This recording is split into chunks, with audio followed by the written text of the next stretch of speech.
Halo, selamat siang semua. Perkenalkan, namaku Kania Bening Rahmaina dengan NIM 35202001. Saya berasal dari jurusan Sosiologi UKSP Salatiga. Pada video kali ini, saya akan menjelaskan mengenai salah satu kasus kekerasan seksual di sebuah kampus negeri di Jakarta. Studi kasus ini akan dilihat dari teori manipulasi Stephen McCornack dan kekerasan berbasis gender online atau KBGO. Saya memilih kasus ini karena saat ini banyak sekali terjadi KBGO di lembaga pendidikan. Tujuan pembuatan dari video ini adalah untuk menjelaskan upaya para pihak untuk mencegah kejadian tersebut berulang. Selain itu, untuk menjadi salah satu syarat kelulusan mata kuliah cyber sosiologi. Teori manipulasi informasi merupakan teori yang dikembangkan oleh Stephen M. McCornack pada tahun 1992. Teori ini menjelaskan mengenai orang yang mempunyai maksud dan tujuan untuk menipu lawan bicaranya agar mendapat alasan tertentu. Teori ini berpendapat bahwa ketika kita menipu orang lain, orang bermain dengan atau memanipulasi informasi yang relevan dengan berbagai cara dalam wacana mereka. Menurut teori ini, cara-cara tertentu di mana orang memanipulasi informasi selaras dengan maksud percakapan yang disarankan oleh filsuf Paul Grice dalam teorinya tentang indikator percakapan. Individu memiliki 4 jenis harapan mengenai transmisi informasi, yaitu harapan mengenai kuantitas informasi yang relevan yang ditransmisikan, harapan tentang kualitas informasi yang dikirimkan, harapan mengenai cara informasi disajikan, dan harapan mengenai relevansi percakapan.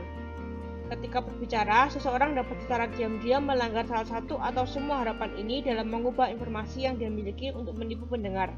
Kekerasan berbasis gender online adalah sebuah bentuk kekerasan yang terjadi atas dasar relasi gender antara korban dan pelaku di ranah online atau yang menggunakan teknologi digital dan merupakan ekstensi atau perpanjangan dari kekerasan berbasis gender di ranah luring atau offline. Kekerasan atau pelecehan di ranah online memang bisa terjadi kepada laki-laki maupun perempuan. Namun, kekerasan ini lebih banyak dialami oleh perempuan ketimbang laki-laki. Kekerasan ini menyerang pada identitas korban sebagai perempuan, seperti tubuh dan seksualitasnya. Jenis-jenis dalam KBGO sendiri ada banyak, namun dalam video ini saya hanya menjelaskan 3 hal, yaitu yang pertama adalah trolling, yaitu pelecehan berupa penghinaan, makian, candaan, dan atau komentar yang bermuatan seksis atau menyerang ketubuhan dan seksualitas dalam berupa kata maupun gambar, baik secara terbuka maupun secara tertutup atau pribadi. Lalu yang kedua adalah revenge porn atau kekerasan ketika pelaku menyebarkan foto atau video intim korban tanpa persetujuan.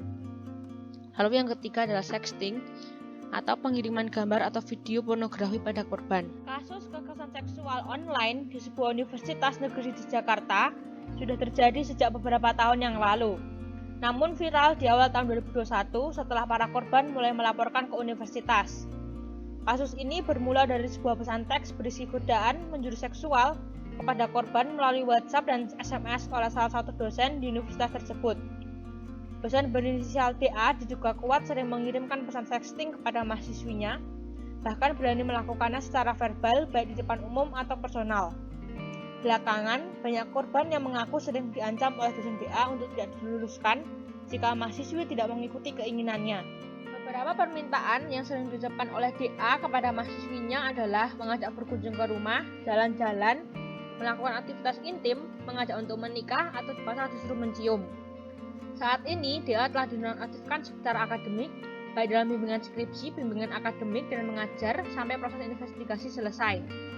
Jika dosen ini terbukti bersalah, maka akan diberi sanksi oleh universitas sesuai ketentuan Peraturan Pemerintah Nomor 94 Tahun 2021 tentang disiplin PNS, dan jika memang ada pihak yang dirugikan serta melanggar hukum pidana, kasus ini akan diserahkan ke pihak kepolisian sebagai lembaga yang berwenang.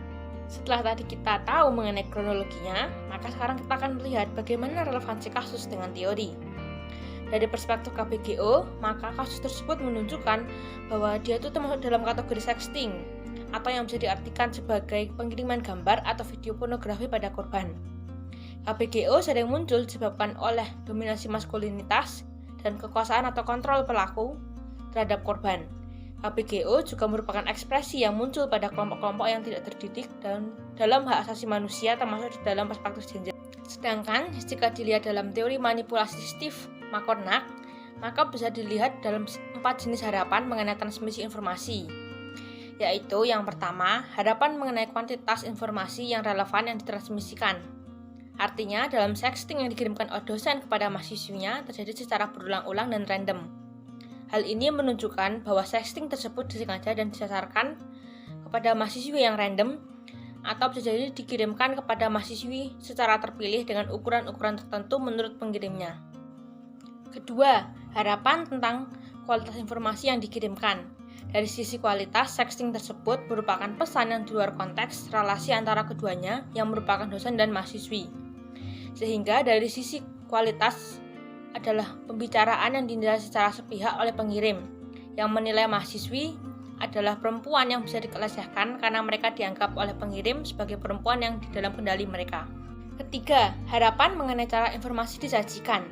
Artinya bahwa dari sisi penyampaian, cara pesan tersebut dikirimkan secara pribadi dan langsung kepada kelompok penerima menggunakan jalur privat berbasis teknologi. Kita semua tahu bahwa handphone itu adalah salah satu alat komunikasi langsung yang sifatnya personal atau pribadi. Lalu yang keempat adalah harapan mengenai relevansi percakapan.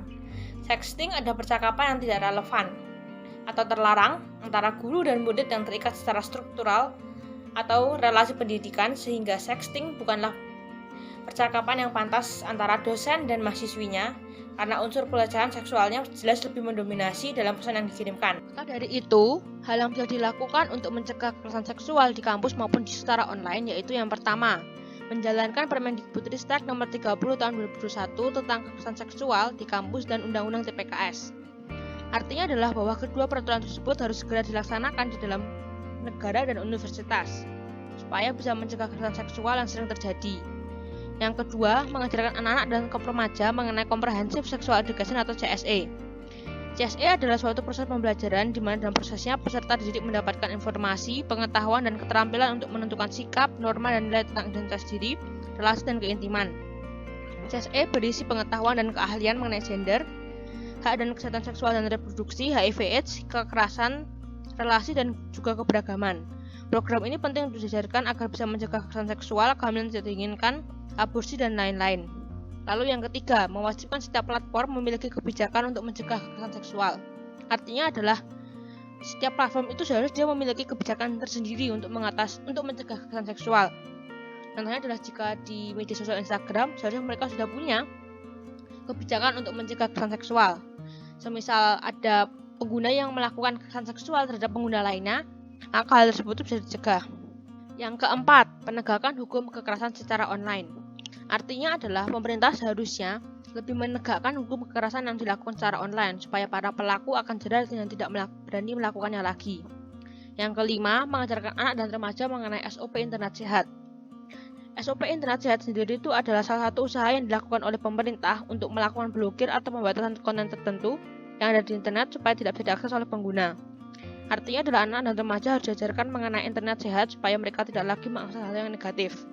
Yang keenam, menjalankan mental health support untuk para korban kekerasan seksual. Artinya adalah jika terjadi kekerasan seksual, korban tersebut harusnya didampingi secara kejiwaan agar tidak lagi trauma. Di uraian di atas dapat disimpulkan bahwa kekerasan terhadap perempuan bisa terjadi di mana saja, bahkan di lingkungan sekolah atau universitas. Pelakunya bisa jadi guru atau dosen, bahkan teman kita sendiri. Kekerasan bisa terjadi secara offline, namun bisa juga terjadi secara virtual, melalui trolling, sexting, pornografi, revenge porn, dan lain-lain.